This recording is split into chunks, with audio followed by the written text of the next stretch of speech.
રાજધાની સયાજી હોસ્પિટલના ઓર્થોપેડિક વિભાગમાં ફરજ બજાવતી નર્સોએ સારવાર લઈ રહેલા દર્દીઓ સાથે રક્ષાબંધન પર્વની ઉજવણી કરી. આવતીકાલે 9 ઓગસ્ટ એટલે રક્ષાબંધન. ભારત તહેવારોનો દેશ છે. તેમાં અનેક તહેવારોની ઉજવણી થાય છે. આપણે ધાર્મિક, સામાજિક અને રાષ્ટ્રીય તહેવારો ઉજવીએ છીએ.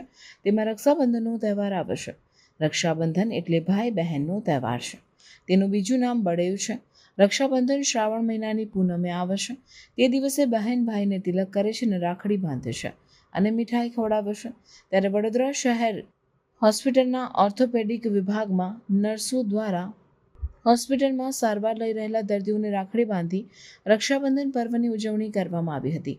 સયાજી હોસ્પિટલમાં ફરજ બજાવતી સિસ્ટરો પોતાના ભાઈને રાખડી બાંધવા ન જઈ શકતી હોય અને હોસ્પિટલમાં સારવાર લઈ રહેલા દર્દીઓની બહેનો રાખડી બાંધવા માટે ન આવી શકતી હોય તેવા ભાઈઓ માટે ઓર્થોપેડિક વિભાગની સિસ્ટરોએ રાખડી બાંધી રક્ષાબંધન પર્વની ઉજવણી કરવામાં આવી હતી.